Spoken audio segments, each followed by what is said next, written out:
Hello, everybody, and welcome to Mrs. G's Storytime. We are reading Betsy Ten Boom, Promise of God, by Mike Evans, with permission from Time Worthy Books, and we are on Chapter 42. Late in June, the guards once again took me from the cell and led me down the corridor and across the courtyard to the cottage where I had met with Rudolph Skakel. As we walked in that direction, I wondered what would happen next and what lay ahead for me. Since our first meeting, I had heard nothing further about my case, and there had been no indication my status had changed. Skakel had told me before that the people who arrested us had wanted me killed. I assumed he was talking about Captain Borman and Lieutenant Kruger, but as we made our way through the prison that day, I remembered that Skakel had mentioned Rolf during our previous meeting. Apparently they knew each other, and that brought to mind my last conversation with Rolf when he told us that Isaac Franken and Cornelius Musick were at the police station giving the Germans a list of Dutch citizens who were assisting the Jews in their attempts to evade selection and deportation. If the Jewish Council was pushing my case, I might have a little hope. They were in a much more advantageous position than I. But why would they pursue me? If their plans had been to avoid trouble for themselves by identifying us to the Germans, then they had already achieved what they had expected to gain. Continuing to suggest that I should be persecuted would only happen if they knew my case was yet unresolved, which seemed unlikely. When we reached the cottage, I saw the tulips in the flower bed were still alive and thriving. The blooms had faded, and only the lush green stems with their long, slender leaves remained. No blooms, but the plants were doing well. I wondered if it meant anything, or if I was slowly losing my mind, searching for signs in plants and combing through memories for a hint of what the future might hold. One of the guards pushed open the cottage door, and the other held it as I stepped inside. With the weather now warm, the fire in the fireplace was out. Shades on the windows were lowered halfway, which enshrouded the room in dark shadows, making it pleasant and cool. A lamp on the desk and another on a table by a chair near the fireplace filled the room with a familiar, soft glow I'd enjoyed before. Skakel was seated at his desk when I arrived and stood as we entered. When the guards were gone and we were alone, he gestured to the table near his desk. On it was the water pitcher with drinking glasses and a small tray of pastries. I took the liberty of preparing some of the refreshments for you and your family. The comment caught me off guard. My family? Yes. A nervous smile turned up the corners of his mouth. They'll be joining us soon. I had them bring you here for a formal reading of your father's will. A frown creased my forehead. Reading his will? I'd never heard such a thing. It's required by law. I wasn't aware we had to do that. Oh, yes, he said insistently. It must be done, and with all the family present. All the family? And then it hit me. I was about to see my family. I wanted to cry and laugh and jump up and down all at the same time. But instead, I forced myself to remain calm and took a seat near the desk to wait. He poured a glass of water and handed it to me, and then we sat quietly while I sipped it. The moment was surreal and awkward, and I didn't want to say anything that would jeopardize the meeting, but I was curious about Skakel's insistence that the will must be read with all the family present.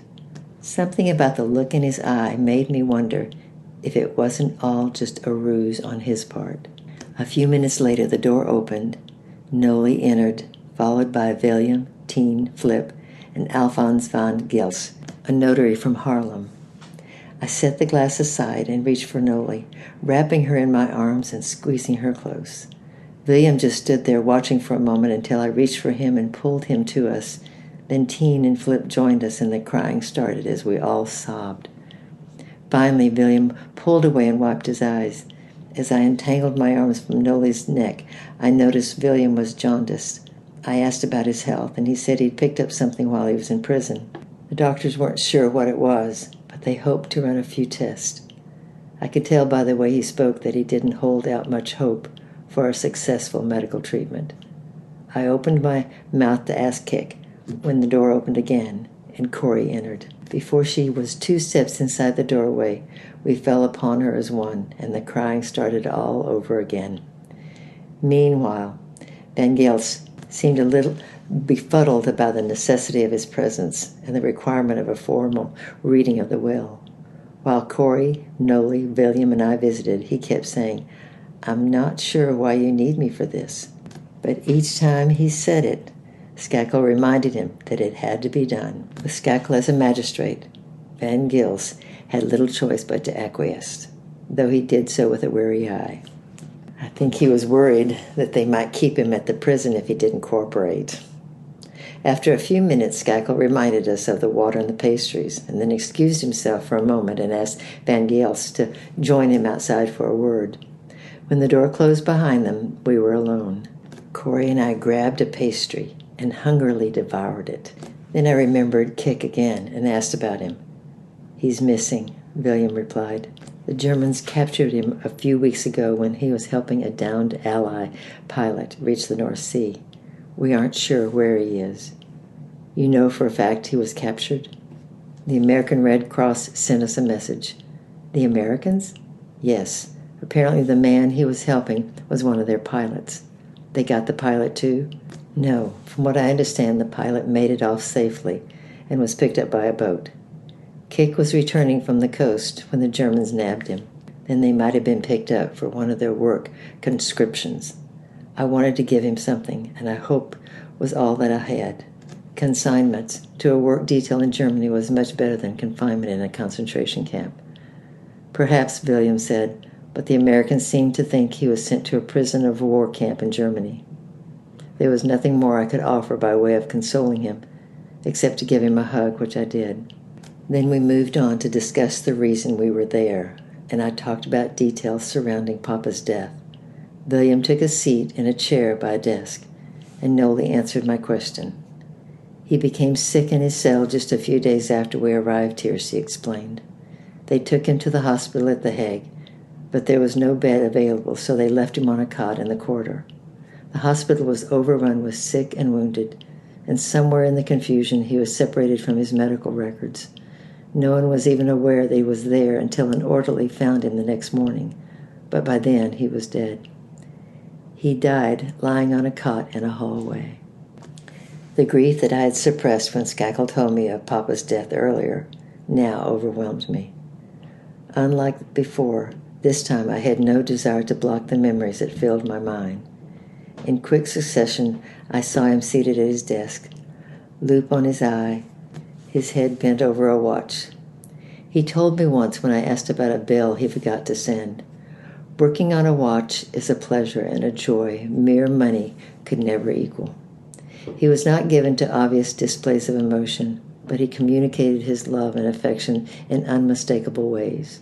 Riding with me on the train to Amsterdam when I moved there for Dr. Trump's treatment, waving goodbye when he left to return home until the trolley turned the corner, and he disappeared from sight, and the time he spent with Corey after the awful way Carol treated her. All those memories rushed in, and I did nothing to stop them, or the tears they sent down my cheeks. Noli put her arms around me and held me while I wept. Papa was a wonderful man, the center of our lives, the center of my life, and the thought of living without him filled me with sadness. After a moment, she reached into her pocket and took out a small Bible. "Here," she said, "I brought this for you." I stepped back from her embrace and wiped my eyes with my fingers. William handed me a tissue and I dabbed my eyes with it. Then I noticed the Bible had a cord attached, so you can carry it around your neck, Noli continued, beneath your dress. I was glad to have the scriptures and opened it immediately to read a few sentences, and then my stomach rumbled and I remembered the pastries. I looked at her. "Do you want something to eat?" She shook her head. "No, you eat it. I'm sure you don't get enough here and we can all eat later." I took a pastry from the plate and handed it to Corey, then took another for myself and devoured it as quickly as we'd eaten the first. "Tools has a shop open," Flip offered. "Louis is working with her. Business is slow, but they're open and paying the electricity bill." "Good," I nodded between bites. "Who's living in the house?" "No one," Teen replied. The pastry made my throat dry, so I filled a glass with water and said quietly, "Has anyone seen Vincent?" "He's still in the food office," Noli answered. "So he didn't have any trouble from what happened to us." Apparently no one is the wiser. Noli's eyes opened wide in a look of realization, and she reached into her purse. "I brought this for you," she said as she drew out a small vial. I recognized it immediately as the liver compound Dr. Van Ven prescribed for me. I slipped the cord from the Bible over my neck and tucked it beneath my dress, and then took the vial from her. My hands shook as I opened it. I dribbled a few drops into the glass water and gulped it down. Then I added more water and drank again to make sure I got it all. When the last drops of water were gone, I put the glass aside and returned the cap to the vial and placed it in my pocket. Just having it with me made me feel better already. While I did that, Noli reached inside her purse once more and took out a bottle of liquid vitamins. The cap was an eyedropper, and I used it to place 2 drops on my tongue. I had neither vitamins nor the extract since the day we were arrested. Both tasted terrible, but I knew they would prolong my life, and I didn't complain. After a while, the door opened and Skakel entered with Van Gils coming in behind him.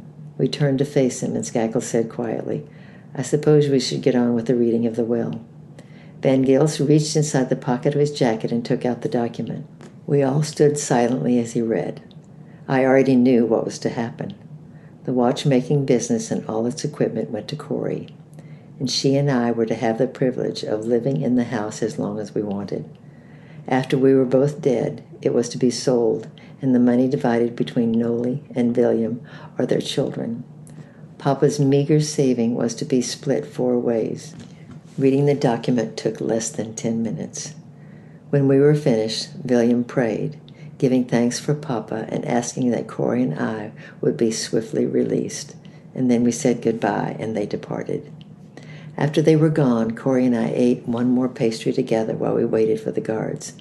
We'd just finished a roll and were drinking another glass of water when they came for us. I hugged Corey and kissed her on the cheek, and then the guards led her away. The guards who came for me insisted we wait in the cottage while Corey crossed the courtyard.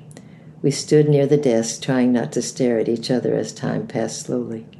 In the awkwardness of that moment, I gave Skakel a smile to say thank you once again. He insisted he was only doing what the law required, but I knew better.